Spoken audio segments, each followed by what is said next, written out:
Lower லிம்பில் இருக்கிற கண்டிஷன்ஸை பற்றியும் அது எல்லாத்துக்கும் சேர்த்து 10 நாள் வீட்டில் இருந்தே ஆன்லைனில் எக்ஸசைஸ் பண்ணி க்யூர் ஆகிறத பற்றியும் சொல்கிறேன். லோவர் லிம்னா என்னன்னு கேட்டால், தொப்புள் கீழே நடுவயிறுலேருந்து கீழே இருக்கிற எத்தனையோ நோய்கள் இருக்குது. அதாவது உடம்பையே ரெண்டாக பிரித்து அப்பர் லிம்ப் இதுக்கு மேலே இருக்கிறதுக்கெல்லாம் ஒரு 10 நாளில் எத்தனை டிசீஸ், ஒருத்தரே ஒரு மல்டிபிள் டிசீஸ் வச்சுருக்கலாம், 10 அப்படியெல்லாம் இருக்கலாம், 10 நோய்கள் இருக்கலாம். இதுக்கு மேலே அதுக்கெல்லாம் ஒரே ஒரு 10 நாள் தான். இதுக்கு கீழே தொப்புளுக்கு கீழே 10 நோய்கள் இருக்கலாம், அதுக்கெல்லாம் ஒரே ஒரு 10 நாள் தான். ஆன்லைனில் டெய்லி 1 மணி நேரம், காலையில் 6 மணிக்கு ஆரம்பிக்கிறோம், நைட் 10 மணிக்கு தான் க்ளோஸ் ஆகுது. 16 மணி நேரம் இந்தியன் டைம், காலையில் 6 மணிலேருந்து நைட் 10 மணிக்குள்ளே. உலகத்தில் எந்த நாட்டில் இருந்தாலும் இந்த நேரத்துக்குள்ளே சொல்லக்கூட தேவையில்லை, எங்கள் ஆன்லைன் செஷனுக்கு வந்து க்யூர் ஆகிக்கலாம். இந்த மாதிரி லோவர் லிம்பில் என்னென்ன பிரச்சனைக்கு பார்க்குறேன், என்னென்ன பிரச்சனை எல்லாம் சேர்ந்து இருந்தால் கூட சரியாயிரும்னு இந்த வீடியோவில் சொல்கிறேன். 1-2 எக்ஸசைஸும் சொல்லி கொடுக்குறேன். இந்த வீடியோவை பாருங்கள், ஷார்ட்டாக முடிக்கிறேன். ஷார்ட்டாக பேச சொல்லி எல்லோரும் சொல்கிறீங்க. அப்புறம் ஆனால் வந்து உங்களுக்கு இருக்கிற ஒரு பிரச்சனையை நான் முழுசாக உங்களுக்கு புரிய வைக்காமல் ஷார்ட்டாக பேசுகிறேன்னு 2 செகண்டில் பேசிட்டு ஓடிட்டேன்னா எப்படி இருக்கும்?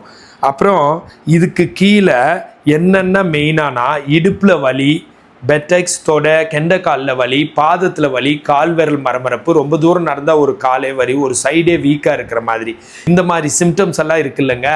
இது என்னவா இருக்கலான்னு கேட்டால், இடுப்பில் ஸ்ட்ரெயினாக இருக்கலாம், லம்போசேக்ரல் ஸ்ட்ரெயின், இடுப்பில் ஸ்பாண்டிலோசிஸ், லம்பார் ஸ்பாண்டிலோசிஸ், இடுப்பில் லம்பார் ஸ்பாண்டிலைட்டிஸ், எலும்பு தேய்மானமாக இருக்கலாம், இல்லை ஜவ்வு வீங்கி, ஜவ்வு தொத்தி, ஜவ்வு விலகி இருக்கலாம், டிஸ்பல்ஸ், டிஸ்பரோட்ரூஷன், டிஸ்புலாப்ஸ், இல்லை சயாட்டிக்கா, சயாட்டிக் நர்வ் அமுத்தி அதனால் வந்திருக்கலாம். சயாட்டிக் நர்வ் இடுப்பில் ஆரம்பித்து பெட்டெக்ஸ் தொடை வழியாக வந்து காலில் கீழே வெளி சைடு, லேட்ரல் சைடு போய் முட்டிக்கு சைடில், அப்புறம் பாதத்தில் வந்து பிரான்ச், பிளான்டார் நர்வ்ஸாக பிரிஞ்சு போகுது. ஸோ இந்த இது அழுத்துறதுனால, ரத்த ஓட்டம் குறையிறதுனால இந்த மாதிரி சிம்டம் வந்திருக்கலாம். இதெல்லாம் இருந்தால் 10 நாளில் எக்ஸசைஸ் பண்ணி அந்த சிம்டம்மை எத்தனை வருஷமாக இருந்தாலும் குறைக்க முடியும், க்யூர் பண்ண முடியும். அந்த எக்ஸசைஸை 1 மாதம் செஞ்சால் நல்லாவே வீட்டு வேலை செய்கிற அளவுக்கு முன்னேற முடியும். வீட்டு வேலையெல்லாம் எவ்வளோ செஞ்சாலும் வலிக்காத அளவுக்கு. 3 மாதம் செஞ்சால் வெயிட் தூக்குனாலும் வலிக்காத அளவுக்கு ஆர முடியும். ஓரளவுக்கு வெயிட் தூக்குனா 6 மாதம் செஞ்சுட்டா மூட்டை தூக்குனாலும் வலிக்காத அளவுக்கு ஆக முடியும். ரிவர்ஸலே ஆயிரும். அதுக்கப்புறம் எக்ஸசைஸ் செய்ய தேவையில்லை. ஏன்னா எல்லா மசிலும் ஸ்ட்ரென்த் ஆகி பிளட் ஃப்ளோ கரெக்டாக நடந்து அது வந்து அந்த நோயை நம்ம உடம்பே வந்து அதை ரிவர்சல் பண்ணி விட்ரும், உடம்பே அதை க்யூர் பண்ணி விட்ரும். அதனால் இதுக்கெல்லாம் வரலாமா? லோவர் லிம்பில் இதை தவிர நிறைய நோய் இருக்குங்க.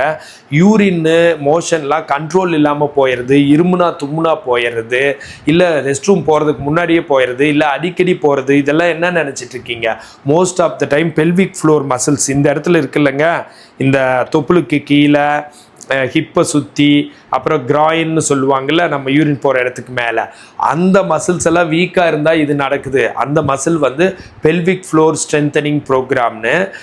இந்த லோவர் லிம்ப் எக்ஸசைஸில் எல்லா நோய்க்குமே அட் அ டைமில் வந்துடுது. அதுவும் இடுப்பும் எல்லாம் சேர்ந்து இருக்கும். நிறைய பேர்த்துக்கு 2மே க்யூர் ஆயிரும். இது மட்டுமா? வேரிகோஸ் வெயின் இருந்தாலும் க்யூர் ஆயிரும். எல்லாத்துக்கும் சேர்த்து கிளப் பண்ணி எக்ஸசைஸ் சொல்ல முடியும். வேரிகோஸ் வெயின்னா பச்சை நரம்பு, அப்புறம் அது சிவப்பாக மாறுறது, புண்ணு மாதிரி ஆகிட்டு வர்றது. அதை தவிர முட்டி தேய்மானம், குந்த வச்சு உட்காந்துட்டு எந்திரிச்சா வலி, ரொம்ப தூரம் நடந்தால் வலி, ஆஸ்டியோ ஆர்த்ரைட்டிஸ் நீன்னு சொல்லுவாங்கள்ல, முட்டியில் வலி, வீக்கம், இல்லைன்னா கரக்குன்னு கிரிப்டேஷன் சவுண்டு வர்றது, அதுவும் க்யூர் ஆயிரும். அதை தவிர ஆங்கிள் ஜாயிண்ட், ஆங்கிள்னா இது கீழே பாதத்துக்கும் காலையும் இணைக்கிற ஒரு ஜாயிண்ட் இருக்குல்ல, குதிங்காலுக்கு கொஞ்சம் மேலே, அதில் ஏதாச்சும் ஆஸ்டியோ ஆர்த்ரைட்டிஸ், இதே மாதிரி நீர்க்கட்டு இருக்குது, இல்லை தேய்மானம் இருக்குன்னா அதுவும் வந்து சரியாக போயிடும். அதை தவிர குதிங்கால் வலி, பிளான்டார் ஃபேசைட்டிஸ், இல்லை கால்கேனியஸ் பார், காலையில் எழுந்திரிச்சா ஊன முடியல, ரொம்ப நேரம் உட்காந்து எழுந்திரிச்சா ஊன முடியல, அந்த மாதிரி நோயும் சரியாயிடும். காலில் மரமரப்பு இருக்கிறது, காலில் அதே மாதிரியே சுகர்னால் காலில் புண்ணு வந்து அதையெல்லாம் காலை எடுத்துறாங்க, விரலை எடுத்துறாங்கல்ல, ஆம்புடேஷன், அதெல்லாம் வரவே வராதுங்க நாங்கள் எக்ஸசைஸ் சொல்லி கொடுத்தா. ஏன்னா அந்த டோஸ்க்கு, கால் விரலுக்கெல்லாம் எக்ஸசைஸ் செய்கிறப்போ அதில் சர்க்குலேஷன் மெயின்டைன் ஆகிறப்ப எங்கேருந்து சர்க்குலேஷன் டிஃபெக்ட் ஆனால் தானே வரும். இது மாதிரி சிம்பிள் எக்ஸசைஸில் பெரிய பெரிய நோய்களை க்யூர் பண்ணலாம். நான் இப்போ சொன்னதை தவிர இன்னும் நிறையா நோய்கள் இருக்குது. பேராப்ளீஜியா இருக்குது, இது ஹெமிபேரசிஸ், ஹெமிப்ளீஜியானால பேரலைசிஸ் இருக்குல்ல, 2 காலும் வராமல் போகிறது, ஒரு சைடு பக்குவாதம் மாதிரி வந்துடுது, அதில் கூட காலில் சரியாகுது. எல்லாத்துக்குமே எப்படி அப்படி கிளப் பண்ண முடியுதுன்னா, அங்கே இருக்கிற ஈச் அண்ட் எவ்ரி மசிலுக்கு எக்ஸசைஸ் சொல்லி கொடுத்து தான் சயாட்டிக்காவோ இடுப்பலியோ சரி பண்ணுறேன். அதே ஈச் அண்ட் எவரி மசிலுக்கு சொல்கிறப்ப அங்கே இருக்கிற ஒரு மசில் தானே பெல்விக் ஃப்ளோரில் யூரின் போகிறத கண்ட்ரோல் பண்ணுறது. அந்த மசில் தானே சர்க்குலேஷன் வந்து வெயினில் சரியாக கெட்ட ரத்தம் மேலே ஏறாமல் தானே வேரிகோஸ் வெயின் வருது. அதே மாதிரியே எக்ஸசைஸ் இல்லாமல் தானே சுகர்னால விரல எடுத்துடுறாங்க அந்த இடத்துல சர்க்குலேஷன் டிஃபெக்ட்னால. அதே மாதிரி தான் குதிங்காலில் வந்து நீர் கோர்த்துக்கிறது வந்து இந்த மாதிரி எக்ஸசைஸ் பண்ணால் சர்க்குலேஷன் அதிகமாகி அந்த இடத்த விட்டு போயிடுது இல்லைங்க. இந்த மாதிரி தான் க்யூர் ஆகுது. ஸோ லோவர் லிம்புக்கு ஒரு ப்ரோக்ராம், அப்பர் லிம்புக்கு ஒரு ப்ரோக்ராம், இப்படி தான் நான் ரொம்ப நாளாக கண்டக்ட் பண்ணுறேன். என் ப்ரோக்ராம்ஸ் பற்றியெல்லாம் நான் வெளியில் சொன்னதில்லை, இப்போ தான் சொல்கிறேன் உங்களுக்கு தெரிஞ்சுக்கிட்டோன்னு. ஸோ உலகத்தில் எந்த நாட்டில் இருந்தாலும் எனக்கு கால் பண்ணி கன்சல்ட் பண்ணிவிட்டு இந்த மாதிரி ப்ரோக்ராமில் ஜாயின் பண்ணி காலையில் 6 மணிலேருந்து நைட் 10 மணிக்குள்ளே எப்போ வேணாலும் உள்ளே வந்து ரொம்ப கன்வீனியண்ட்டாக 1-to-1 ஒரு பிசியோதெரப்பி டாக்டர் ஒரு பேஷண்ட்டு, மேல் ஃபீமேலும் அவைலபிள், எல்லா லாங்குவேஜும் அவைலபிள். சரிங்களா? இப்போதைக்கு என்னென்ன லாங்குவேஜ்னால் தமிழ் பேசுகிற ஃபிசியோதெரபிஸ்ட் இருக்காங்க, தெலுங்கு, கன்னடம், மலையாளம், ஹிந்தி, உருது, அப்புறம் வந்து இங்கிலீஷ் எல்லாருக்குமே தெரியும், அண்டு ஃப்ரெஞ்ச் அண்ட் ஜெர்மன், அப்புறம் மலாய் பேசுகிறவங்களும் இருக்காங்க. ஸோ இந்த மாதிரியெல்லாம் வந்து இன்னொன்று கூட ஸ்ரீலங்கன் லாங்குவேஜ், அதுக்கு பேர் என்ன, சிங்களம், அது பேசுகிறவங்களும் இருக்காங்க. ஸோ இந்த மாதிரி லாங்குவேஜ் யாராக இருந்தாலும் நீங்கள் எடுத்து க்யூர் ஆகிக்கலாம். இந்த மாதிரி ஹெல்த் டிப்ஸ் வேணா ஃபாலோ பண்ணுங்கள். ஃபிசியோதெரப்பி கன்சல்டேஷன் வேணா கால் பண்ணுங்கள். இன்றைக்கி ஒரு எக்ஸசைஸ் சொல்கிறதா சொன்னேன், பெல்விக் பிரிட்ஜிங் எக்ஸசைஸ் சொல்லித்தரேன்.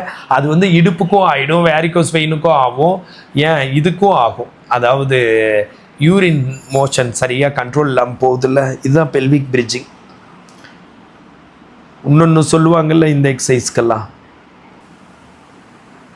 2 காலையும் மடக்கி ஷோல்டர் அளவுக்கு அகலமாக வச்சுக்கிட்டு, அப்புறம் ரொம்ப மடக்கி பெட்டெக்ஸோட ஒட்டாமல் ஓரளவுக்கு மடக்கி வச்சுக்கிட்டு இந்த மாதிரி 1 2 3 4 5 6 7 8 9 10 கீழே போட்டு 1 2 3 4 5 6 7 8 9 10 இந்த மாதிரி 7 தடவை செய்யணும். 3 செட்டு 21 தடவை கூட செய்யலாம். இப்போ நான் வந்து 3 தடவை மட்டும் உங்களுக்கு செஞ்சு காட்டியிருக்கேன்.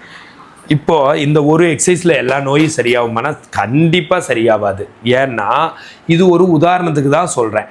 ஒரு நாளைக்கு 1 மணி நேரம், 10 நாளைக்கு 10 மணி நேரம், 100கணக்கான எக்ஸசைஸ் சொல்லித்தரணும். ஸோ அதனால் வந்து நான் இங்கே இவ்வளோ தான் சொல்ல முடியும். நோயை பற்றியும் புரிய வைக்கணும். நிறைய பேர் கமெண்ட்டில் சொல்கிறீங்க எக்ஸசைஸாக சொல்லிக் கொடு, எக்ஸசைஸ் மட்டும் சொல்லி கொடுத்தா என்ன நோய்க்கு அந்த எக்ஸசைஸ்ன்னு நான் சொல்ல வேணாமா, என்ன நோயோடு அது கனெக்ட் ஆகிருக்குன்னு சொல்ல வேணாமா, டைரெக்டாக ஒரு 5 நிமிஷத்தில் எக்ஸசைஸாக சொல்லி கொடுத்தா அது எந்த நோய்க்கு. அதனால் வந்து இப்படி ஒரு வீடியோ பார்த்து எக்ஸசைஸ் பண்ணி நோயை க்யூர் பண்ண முடியும்னு எனக்கு நம்பிக்கை இல்லை. அது பெருசு. அதுக்கு ஒரு பிசியோதெரப்பி உங்கள் மேலே கண்ணும் கருத்துமா ஆன்லைனில் உங்களையே பார்த்து சொல்லித்தரணும் லைவில். ஓகே, நன்றி, வணக்கம்.